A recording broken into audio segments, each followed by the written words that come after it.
안녕하세요, 구독자 여러분. 구독과 좋아요는 채널 운영에 큰 힘이 됩니다. 안녕하세요. 저는 40대 중반 남자로 오랫동안 절 힘들게 해오고 마음속 깊이 상처를 남겨줬던 친구를 감옥에 쳐넣은 일이 최근에 있었습니다. 이런 일을 겪어보니 알던 일을 뺀 것처럼 속이 후련하네요. 그 사연을 한번 얘기해 볼게요. 야, 혁재야, 너 미쳤냐? 뭘 믿고 이렇게 까불어? 다른 놈들은 다 나한테 설설기는데 대체 뭘 믿고 까부냐고 이 친구야. 선생한테 몰래 꼰지르면 안 걸리고 넘어갈 수 있을 줄 알았냐? 교무실에서 내 돈 받아쳐먹는 인간들이 몇인데 뭔 깡으로 그랬는지 드러나 보자. 깡이고 뭐고 네가 말하는 것 중에 엉터리 아닌 게 없으니까 그러지. 시험을 대신 치고 네 이름을 쓰라는 게 말이나 되는 소리냐? 새끼야, 내가 공짜로 해달래. 10만 원 준다고 하잖아. 너네 엄마 가난해서 식당에서 일하고 청소부까지 한다며? 그럼 시험 한 번에 10만 원이면 얼추 타산 떨어지는 거 아니냐? 계산이 잘 안 되나 본데 대리 시험 치다가 들키면 정학까지 당할 수 있는 문제거든. 너야 백이 있으니까 유야무야 넘어가겠지만 나는 인생이 아예 망할 수도 있고. 그런데 10만 원이면 너무 짠 거 아니냐? 한 10억이면 모를까? 아, 요즘 내가 저혈압이었는데 이게 또 혈액순환을 시켜주네. 미친놈아. 10억? 나 1년치 술 마시고 놀러 다닐 돈 다 모아도 그만한 돈은 안 되거든? 안 되면 안 하면 될 일이지. 왜 트집을 잡고 그러냐? 내가 너 공부 좀 하고 주먹 좀 치는 것 같아서 많이 봐줬던 건 알지? 근데 이따위로 나오면 바로 찐따 계급으로 만드는 수가 있어. 손가락 아작내고 그 잘난 공부 못하게 해줄 수도 있다고. 그러니까 생각 잘해. 나한테 빌 건지 앞으로 또 개길 건지. 뭐 그렇게 욕심이 많아. 10억 달라고 해도 싫대. 개기지는 말래. 시험은 또 대신 쳐달래. 어휴, 너 그렇게 욕심 부리다가 인생 진짜 망해도 모른다? 망한 건 네 인생이고요. 내가 아무리 추락해도 잘 나가는 사장님의 아들인데 네 수준보단 낫지 않겠냐? 네 형은 공부도 잘하고 성실한 사람이라던데? 근데 넌 왜 그 모양이냐? 이게 진짜 사람 빡치게 하네. 너 사람 열받게 하는 법 따로 과외라도 받냐? 아니다. 거렁뱅이라 그럴 돈은 없겠네. 그냥 네 머리 수준 고려해서 적당한 애한테 대리로 시험 쳐달라고 하지 그러냐? 왜 자꾸 가만히 있는 날 건드는지 모르겠네. 나는 말이지, 계급이라는 게 현대에도 있다고 생각하는 사람이거든. 너처럼 돈도 없고 가난한 놈들이 공부 좀 한다고 까부는 거 보면 속이 막 부글부글 끓어올라. 그래서 막 미치겠어서 이렇게 그냥 못된 짓 해야만 직성이 풀려. 오케이? 앞으로 넌 찐따 취급받을 거니까 그렇게 알고, 네 이름은 이제 찐따다. 전학을 하게 된 고등학교에서 알게 된 태호라는 친구는 잘 사는 집안의 둘째 아들이었습니다. 모범생인 자기 형과는 달리 개망난이나 다름없는 학교 생활을 보내고 있었습니다. 돈 밝히는 선생은 물론 주먹 좀 쓴다 하는 애들까지도 돈으로 매수를 하니 학교에서는 무소불위의 권력을 누리고 있었죠. 전학 초기에만 하더라도 저를 건드리지 않고 은근히 잘해주던 태호와 그의 패거리였지만 힘이 약한 애들에게 빵심부름을 시키는 것도 모자라 샌드백처럼 다루는 걸 보다 못해 한마디를 했더니 그때부터 저 역시도 표적이 됐습니다. 자신의 시험을 대리로 치면 용서해주겠다는 제안을 거절했고 그날로부터 저는 태호 패거리에게 시달리게 됐죠. 너 혹시 친구들이랑 싸웠니? 대체 얼굴이 왜 그 모양이니? 아, 친구랑 싸운 건 아니고 오다가 깡패들을 만나서 돈 없다고 하니까 뒤져서 나오면 10원에 한 대라길래 그래서? 맞느니 돈을 주고 말지. 그걸 또 버티고 있었던 거니? 엄마가 내 용돈을 너무 많이 줘서 그렇지 뭐. 앞으로는 내 용돈은 내가 알아서 벌어서 쓸 테니까 그렇게 알아. 아서라 아서. 너 공부하는 것도 힘든데 일까지 하게 만들겠니? 네가 좋은 대학 들어가서 엄마 눈물 닦아주는 게 나한테는 최고로 기쁜 일이야. 그러니까 허튼 생각하지 말고 그냥 공부만 열심히 해. 알겠니? 여기 식당 이모가 떡볶이랑 반찬이랑 챙겨주더라. 간은 이번에 안 주셨네? 난 간이랑 염통이 좋던데. 엄마가 미안. 아빠가 도박으로 다 탕진하고 도망가지만 않았어도. 그럼 너도 좋은 학교에서 착한 친구들이랑 잘 지내고 있었을 텐데. 괜히 네 아빠 같은 사람을 만나서 너까지 이렇게 고생을 시키는구나. 그렇게 따지면 아빠 안 만났으면 나 태어나지도 않았지. 그리고 지금 고생 많이 하고 있잖아. 내가 나중에 갚을 테니까 조금만 더 고생하자, 엄마. 대신 건강 챙겨야 하니까 지금보다 일은 좀 줄이고. 식당 일만도 버거운데 왜 청소일까지 하고 있어? 엄마가 요령이 있어서 많이 움직이면서 몸 혹사하는 것 같아도 전혀 안 그래. 운동하듯이 노동을 하니까 오히려 하면 할수록 건강해지는걸?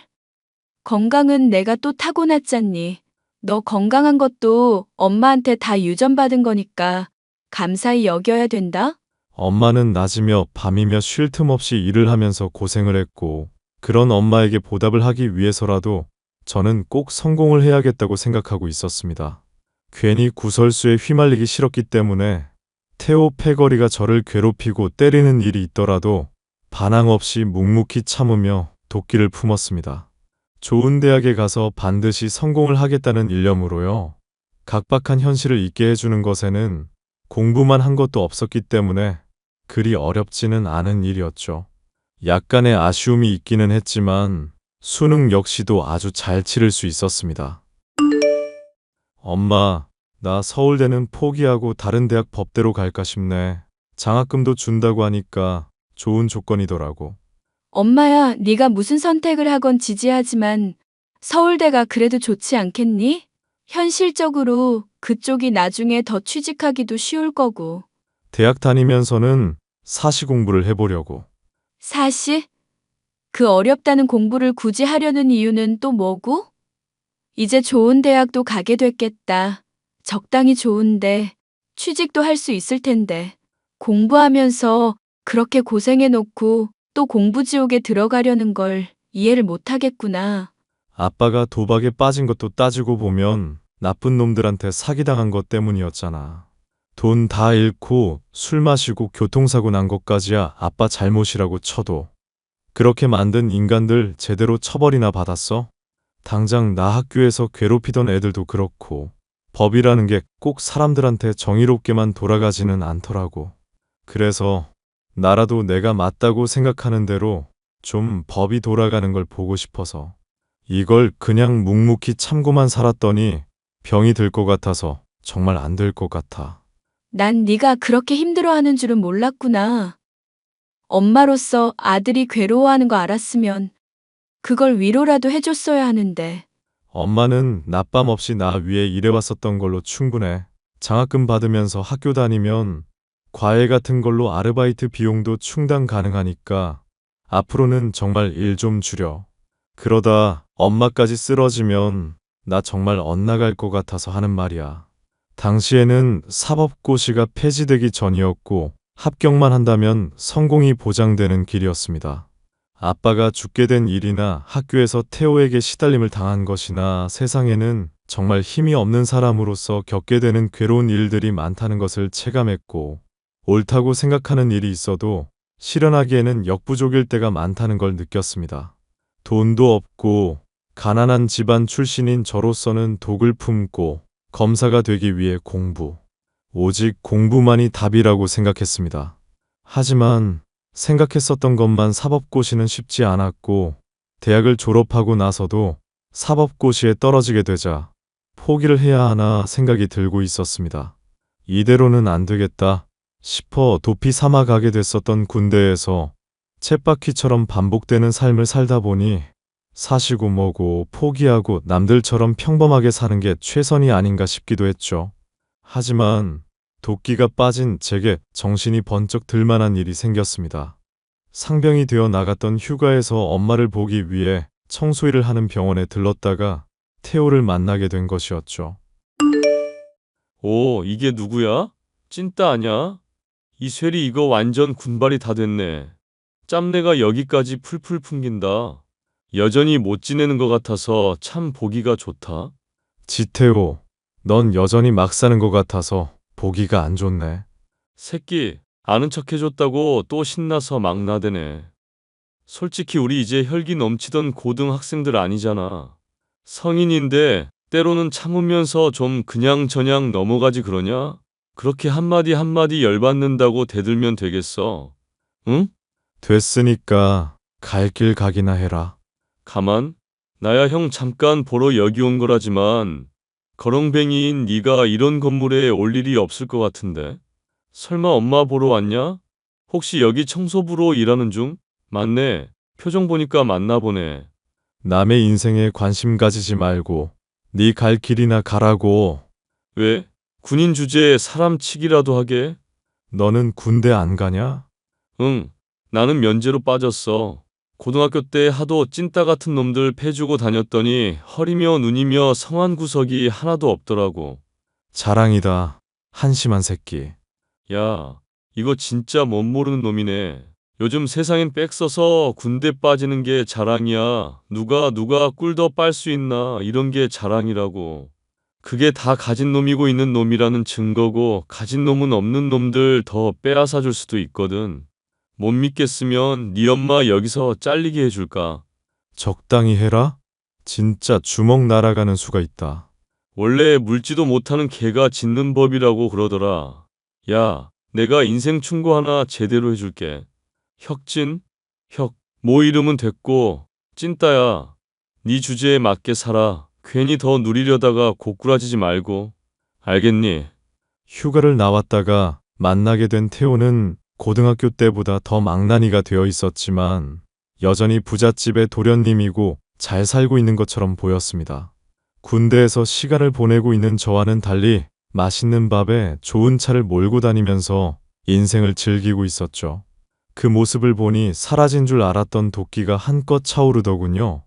저는 그날로부터 군대에 복귀해서 공부를 시작했고 병장 때는 아예 법학책을 끼고 살았습니다. 공부에 지쳐 나태해지려고 할 때마다 엄마가 받은 수모에 태호의 얼굴을 떠올리면서 악으로 깡으로 버텼죠.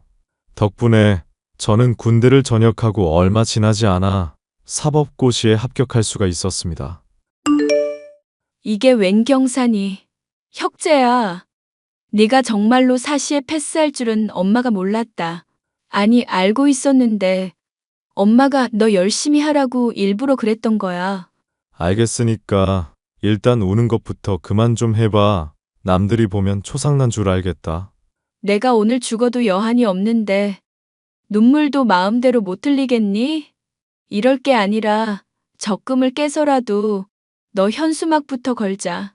이거 동네의 자랑이잖니. 그치, 혁재야? 어차피 친한 이웃도 별로 없으면서. 그리고 사법고시 패스는 시작일 뿐이야. 연수원에서 좋은 성적을 거둬야 검사도 되지. 변호사로 살아도 사는데 전혀 지장이 없는데 꼭 그렇게 범죄자들 잡는 힘든 일을 해야겠어? 솔직히 나는 지금도 좀 많이 화가 나 있거든, 엄마. 엄마나 나 같은 사람들도 화 낼 줄 알고 감정이 있는 사람들이잖아. 그런데 그런 게 없다는 듯이 대하는 인간들이 너무 화가 나. 길가에 있는 작은 개가 달려들어도 기겁을 하는 게 인간인데. 그것보다 훨씬 강할 수 있는 인간인데도 물지 못한다고 무시하는 게 너무 화가 난다고. 난 그냥 네가 행복했으면 하는 바람일 뿐이다. 앞으로 또 네가 어떻게 살아갈지 모르겠지만 너라면 뭐든지 잘할 수 있을 거라고 믿으니 걱정하지 않으마. 사법고시를 패스한 이후에도 쉬운 일은 하나도 없었습니다. 활자로만 배우던 것과 실제가 많이 다른 것도 문제였지만 사법연수원에서 만난 친구들은 하나같이 똑똑한 이들 뿐이라 경쟁에서 뒤처지지 않으려면 이를 악물어야 했거든요. 가끔씩 흘리는 코피에 열심히 하고 있구나 안도감마저 느끼며 열심히 연수를 받았고 몇 년 뒤에 저는 그럴듯한 검사가 되어 있었습니다.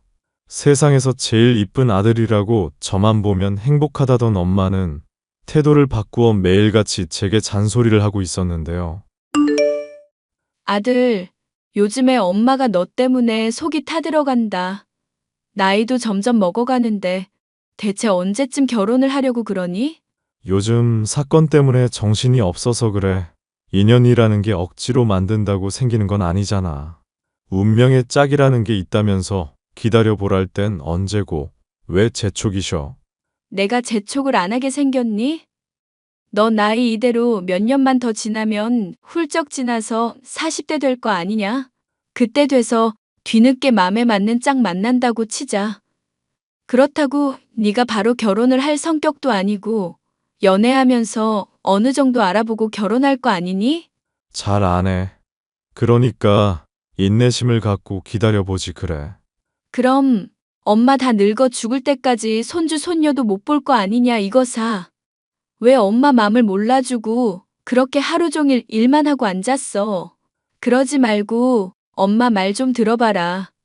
영수 엄마 친척 중에 과일 농사를 크게 하는 분이 있거든. 거기 따님이 그렇게 이쁘고 참하다고 동네에 소문이 자자하던데. 한번 만나라도 보라고. 저번에 사진 보여줬잖아. 너무 예뻐서 내 스타일 아니라고 대답해줬고. 남들은 예쁜 마누라 못 얻어서 난리인데 그게 무슨 말이나 되는 소리니? 결혼을 하기 싫으면 결혼하기 싫다고 차라리 솔직하게 말을 해.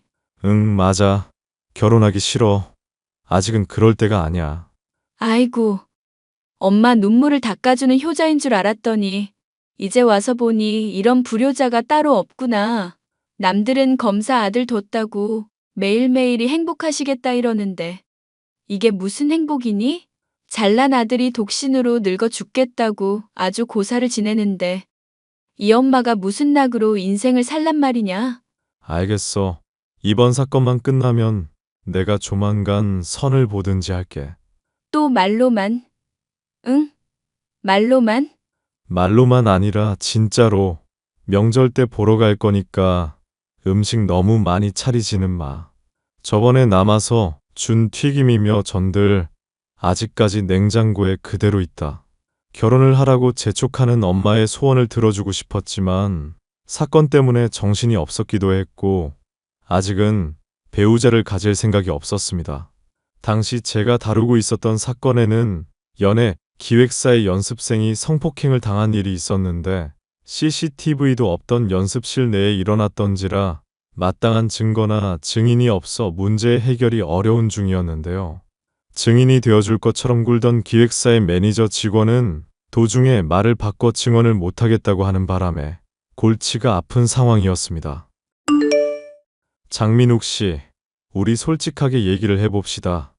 연습생분이 신고하러 왔을 때 같이 왔었고 아는 것들에 대해서 모조리 증언하겠다면서요? 녹음 파일까지 갖고 있다면서 얘기해놓고 지금 와서 말을 바꾸는 겁니까? 말을 바꾼 게 아니라 제가 착각을 했었던 거라서 그러죠. 피해자가 미성년인데 한두 번 건드린 것도 아니라서 도저히 보고만 있을 수 없었다면서요?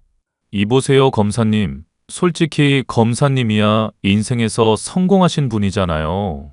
저는 일개 로드 매니저일 뿐이고 잘 나가는 사람들한테 대들 수 있을 만한 깜냥이 아닙니다. 양심이니 뭐니 그런 거 지켜봤자 대체 뭐 얻는 거라도 있습니까? 저한테 실질적으로 남는 것도 없고 오히려 다치기밖에 더하냐고요. 다치다뇨? 설마 협박당하신 겁니까? 돌아가세요. 하여튼 저는 더 할 말 없으니까요. 몇 번씩이고 이렇게 찾아오는 것도 민폐네요, 솔직히. 차라리 처음부터 아무것도 모른다고 하셨으면 모르겠지만 뭔가 알고 있는 티를 내시니까 저로선 그만둘 수가 없네요. 그리고 오해하시는 게 있는데 저도 양심 그런 거 그렇게 영양가 없는 말이라는 거 잘 압니다. 지켜봤자 오히려 손해만 보고 융통성 없다. 왜 나대냐 이런 말만 듣는 편이었고요. 그래도 검사님은 마음대로 하실 수가 있잖아요. 마음대로 못합니다. 뻔히 범죄 저지른 놈들 돌아다니고 있는데 증거가 없어서 쳐넣지도 못하고 있잖아요. 이렇게 유일하게 증언해 줄 수 있는 사람한테 찾아와서 민폐 끼치는 거 말고는 할 수 있는 것도 없고요. 제가 성공했다고 생각하시는데 저한테 엿먹인 놈들한테 복수하고 싶어서 검사된 놈입니다. 복수요? 검사님이요? 네, 지금도 옛날에 저 괴롭힌 놈들한테 두들겨 맞는 걸로 매일매일 악몽도 꾸고 있고요. 양심이니 뭐니 그런 말로 안 건드릴 테니까 제발 저랑 같이 한번 세게 물어주시죠. 절대 못 물 거라고 생각하고 사람 마음대로 개무시하는 놈들한테 언제까지 무시 당하실 겁니까? 검사님, 그럼 제발 끝까지 가주시겠다고 약속해 주세요. 저요, 협박당했습니다. 이거 솔직하게 다 털어놓으면 어디 산속에 묻어버리겠다고 협박당했다고요. 기획사 사장 그놈이랑 같이 붙어먹는 놈이 있는데 조폭들이랑 같이 다니거든요. 뒷배 믿고 떵떵거리면서 사람 무시하는 것들인데 너무 무섭고 분해서 제가 자다가도 벌떡벌떡 깨요. 그런 놈들 감옥에 쳐넣으셔야 잠도 좀 편안하지 않겠습니까? 네, 맞아요. 아우 씨, 전 잘못한 거 없는데 제가 왜 참아야 하냐고요. 검사님, 꼭 좀 그 자식들 다 감옥에 쳐넣어 주세요. 증거는 제가 다 드릴 테니까요. 심지어 그 뒷배라는 놈이 저지른 뺑소니 건까지 제가 알고 있습니다. 뺑소니 건요? 그건 또 무슨 말이죠? 지사장이라고 여자들 끼고 조폭들 거느리면서 돌아다니는 유명한 놈인데 그 인간이 예전에 음주 운전하다가 사고 친 적이 있었거든요. 저한테 녹음 파일은 없긴 한데 대신 감옥 간 애가 제 친구니까 같이 설득하면 어떻게든 되지 않을까요? 무엇이냐? 외국 영화 보면 사법거래인가 그런 것도 있던데 검사님이 힘 좀 써주시면 될 것 같아요. 스케일이 갑자기 커진다 싶었는데 그것은 제게 오히려 행운이었습니다. 성폭행을 저지른 기획사 사장의 뒷배로 있던 지사장, 뺑소니 사건을 저지르고 부하에게 덤터기를 씌운 그 지사장이라는 인물이 다름 아닌 저의 원수나 다름없는 동창, 지태우였기 때문이죠. 일사천리로 뺑소니에 대한 녹음을 확보하는 것은 물론 고구마 줄기를 캐듯이 잡은 증거들을 바탕으로 하나하나 캐고 들어가자 밑도 끝도 없이 범죄의 증거들이 쏟아지기 시작했습니다. 민욱 씨, 덕분에 문제가 잘 해결될 것 같네요. 기획사 사장에 접대받은 인간들까지 깡그리 다 감옥에 쳐넣을 수 있을 것 같습니다. 이게 다 민욱 씨랑 연습생 친구가 용기 내준 덕분이에요. 아닙니다, 검사님. 친구 도와주고 한심하게 포기하려던 저 잡아주셔서 제가 오히려 감사하죠. 제가 요즘에 체중도 늘고 법 공부도 하고 있고 하루하루가 아주 충실합니다. 사람이 공부를 해야 한다는 걸 알았네요. 이제 일망타진할 일만 남았는데 잘 증언해 주실 수 있죠? 제 나름대로도 추가로 증거될 만한 거 많이 알아놨거든요. 증인도 더 확보했고. 조만간 카페에서 한번 보시죠, 검사님. 이번에는 제가 커피 쏘겠습니다. 이제 다 잡은 거나 다름없고 민욱 씨도 위험하니 조심히 있으세요. 카페는 위험하고 있으신 곳으로 제가 가겠습니다. 추가적인 증거를 가지러 가기 위해서 저는 직원이 숨어있던 거처로 향했습니다. 그런데 그 인근에서 놀랍게도 태호를 만날 수가 있었죠. 제 얼굴을 보고 놀란 표정을 전혀 짓지 않는 걸 보니 태호가 나름 이 문제로 인해서 조사를 해왔을 거라 짐작을 할 수 있었습니다. 옆에 큰 덩치 하나를 데리고 있는 태호가 실실 웃고 있었지만 숱한 범죄자들을 다뤄보다 보니 내심 초조해하고 있다는 게 눈에 환할 정도였습니다. 이야, 우리 개찐따? 검사가 됐구나. 검사가 됐어. 완전 제대로 출세했네. 꼴에 또 검사랍시고 양복은 입었네? 그거 기성품 같은데 얼마짜리냐? 오랜만이다, 지사장. 지사장? 너가 어떻게? 아, 또 어디서 이상한 소문 듣고 나 캐고 다녔나 보구나. 근데 개찐따. 아니, 혁재야. 우리 솔직히 터놓고 얘기해보자. 난 네가 왜 열심히 해서 검사까지 됐는지 그게 딱 동기가 보이더라고. 그 지점을 우리가 얘기해보면 좀 사이좋게 지낼 수 있지 않을까 싶걸랑. 동기? 사이좋게? 엄마는 식당 일에 청소부에, 듣자 하니 아빠는 도박하다가 사고로 죽기까지 해. 내가 너 좀 파봤는데 아주 인생이 파란만장했더만. 그런 상황에서 열심히 공부했다면 당연히 동기가 뭐겠냐? 돈 아니냐? 이 와중에도 돈 얘기냐? 너도 참 대단한 놈이다. 혁재야, 어이 친구, 옛날에 나한테 맞고 다닌 거 검사들한테 소문나면 쪽팔리잖냐? 나한테 처맞았던 것부터 샌드백 신세였던 거 비밀로 해줄게. 그러니까 기획사건은 조용히 넘기자. 잘만 하면 내가 또 너한테 용돈도 줄 수도 있고. 이게 이제는 검사를 매수하려고 하네. 형량을 더해달라고 아주 지랄 발광을 하는구나. 아우, 이것도 검사 짬밥 몇 년 먹었다고 말빨만 늘어가지고. 그래, 돈이 부족하다 이거네. 얼마면 되는데? 손가락으로 조용히 표시해봐. 모자라면 그냥 말로 하고. 내가 돈지랄로 너 천국 보내줄게. 응? 천국은 무슨 지랄을 하고 있네. 난 그럼 너 지옥 보내줄게. 이 새끼야. 뭐? 네가 날 무슨 권한으로? 뺑소니에 횡령에 살인사주에 폭행해. 야, 열거하는 것도 힘들다. 그냥 조용히 서로 따라와라. 그리고 여기 증인집 근처에는 왜 왔냐? 뭐 협박이라도 하게? 야, 조져. 얼씨구 미친놈. 태호와 옆에 덩치가 같이 달려들며 주먹을 휘둘러 왔지만 몰려다니며 사람 협박이나 하는 것들에게 당할 이유는 전혀 없었죠. 겁도 없이 달려드는 둘을 박살내주고 경찰을 불러 현행범으로 체포까지 했습니다. 얼마 뒤 저는 감옥에 있는 친구를 면회하러 갔습니다. 야, 콩밥은 맛있냐? 얼굴은 좋아 보이네? 혁재야, 나 정말 반성하고 있어. 내가 어떤 잘못을 저지르면서 살았는지 정말 뼈저리게 알았다고. 이번엔 감옥살이 대신 해줄 사람 못 구해서 많이 힘들지? 새끼야, 나 놀리지 말고. 나 정말 여기서 숨 막혀 죽을 것 같다고. 너 검사잖아. 나 풀어줄 수 있잖아. 죄목이 그렇게 다 드러났는데 뭔 수로? 징역 12년 출소시키는 건 검사 할아비도 못해, 임마. 그러고 보니까 너 이제 내 이름 잘 기억한다? 찐따니 혁진이니 막 바꿔 불렀었잖아. 혁재야, 혁재 형님. 응? 제발 저 한 번만 풀어주세요. 좀만 깎게라도 해주세요. 저 정말 착하게 살아왔고요. 제가 나서서 사람들 해코지 한 적도 거의 없어요. 그렇겠지. 남 시켜서 나쁜 짓 해왔으니까.